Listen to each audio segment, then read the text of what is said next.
Om Swastiastu, Assalamualaikum warahmatullahi wabarakatuh, Shalom, nama budaya, salam sejahtera, dan salam harmoni.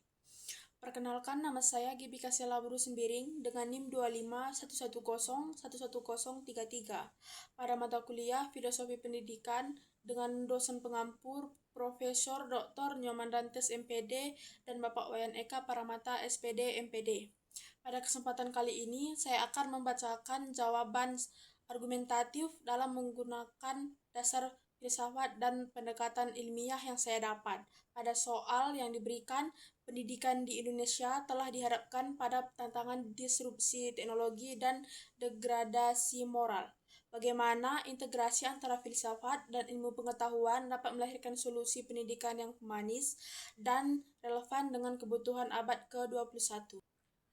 Pendidikan di Indonesia saat ini menghadapi tantangan besar berupa disrupsi teknologi dan degradasi moral.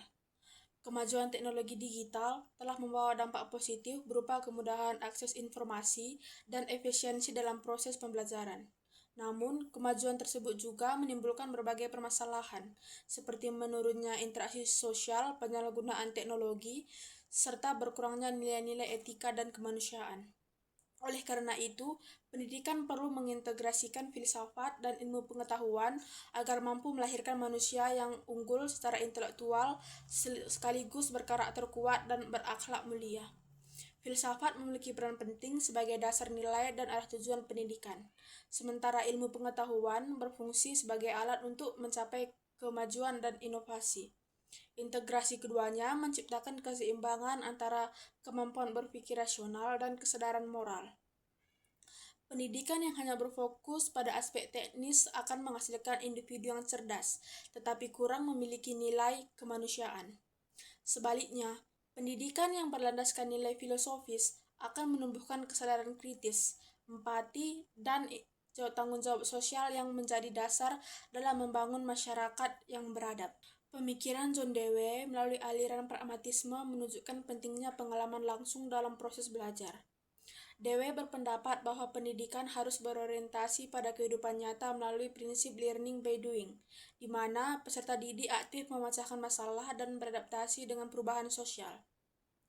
Hal ini sejalan dengan tuntutan abad ke-21 yang menekankan kemampuan berpikir kritis, kreatif, dan kolaboratif.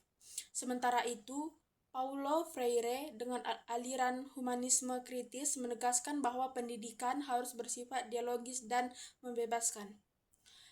Freire menolak sistem pendidikan satu arah dan mendorong terbentuknya kesadaran kritis agar peserta didik mampu menggunakan teknologi secara bijak, etis, dan bertanggung jawab. Integrasi antara filsafat dan ilmu pengetahuan dalam pendidikan akan menghasilkan sistem yang humanis dan relevan dalam kebutuhan zaman. Pendidikan tidak hanya berperan sebagai sarana transfer ilmu, tetapi juga sebagai proses pembentukan karakter dan nilai-nilai kemanusiaan.